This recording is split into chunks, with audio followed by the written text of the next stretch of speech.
Hello, how are you guys doing? A long time no see. I missed you guys. So here I am. I just thought that I would share this really briefly because it's been on my mind for the last several months and I have not set the time aside to really make a video about it for you guys. But there's something on the jw.org website that just bugs me. So if you go to the questions, questions from readers or the question section on their website, ask the question, was Jesus raised as a spirit or flesh? And as a Christian, now I've come to know that Jesus was raised in his fleshly body that he was born with as a human, but he was raised in a glorified body, is what the Bible calls it, glorified body,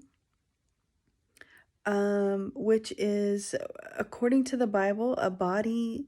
It is a physical body with flesh that can communicate with the fleshly world here on earth, and it can also communicate with the spiritual or spirit world in heaven.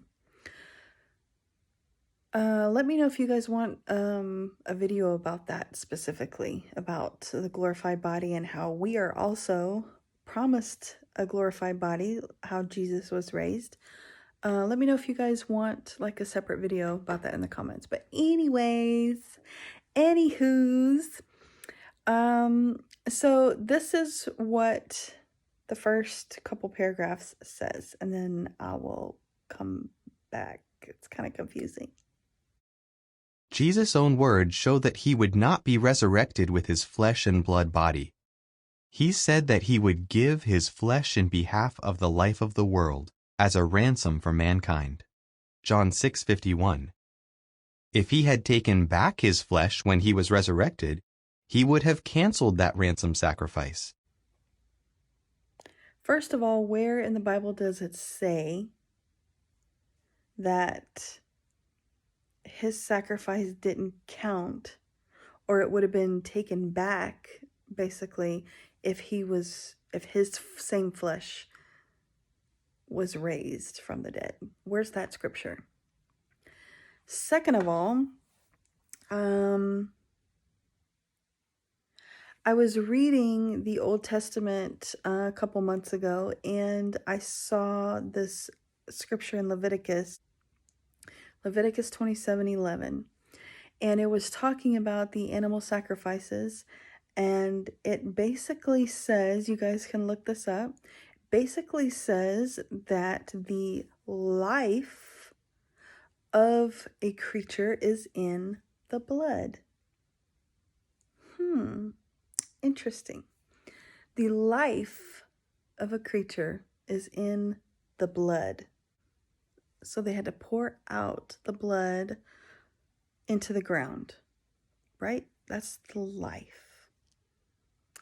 And then if you look in Luke chapter 24, verse 39, I want to say 24:39, Luke 24:39. Jesus says how he was resurrected. He's speaking to Thomas. If you guys know Doubting Thomas, they called him. Jesus says, "Look at me. It's me. Would a spirit have flesh and bones like I have?" This was after Jesus was resurrected. So he no longer was like us humans, being flesh and blood, but he was raised as flesh and bone. Interesting. So if we read in the Old Testament in Leviticus that the life is in the blood. Jesus, during his sacrifice, his blood was spilled out. And then when he was resurrected, it says that he was raised as flesh and bone. What does that mean? I think it's pretty obvious that it means that Jesus' own flesh, his own body, was resurrected, which is why it disappeared from the tomb, right?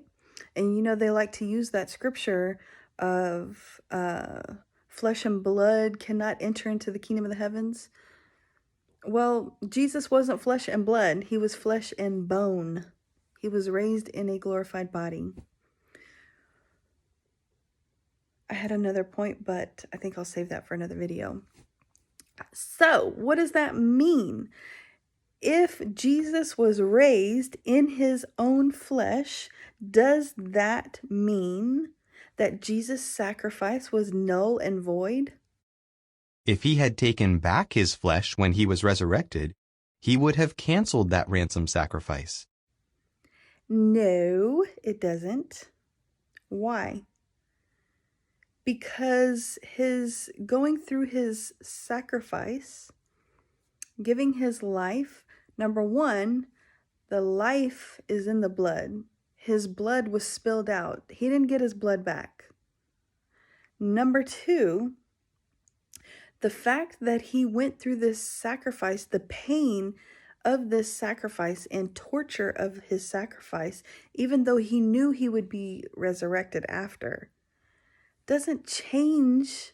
Just because there's a positive outcome doesn't change what he went through. It doesn't change the sacrifice.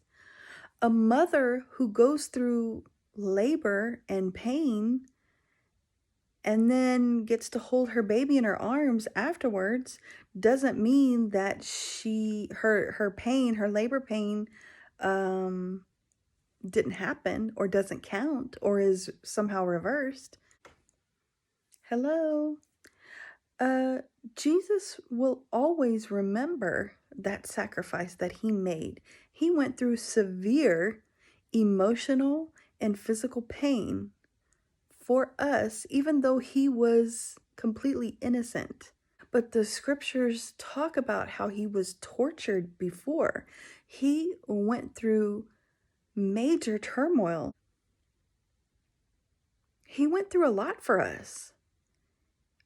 So that doesn't mean that it didn't happen just because it has a positive outcome, just because he was resurrected in his body. That doesn't mean that it negates or took back what he gave. Does it? Does that make sense to you guys? So I just had that revelation. I thought I would share it with you guys. Let me know what you think, and let me know how y'all are doing.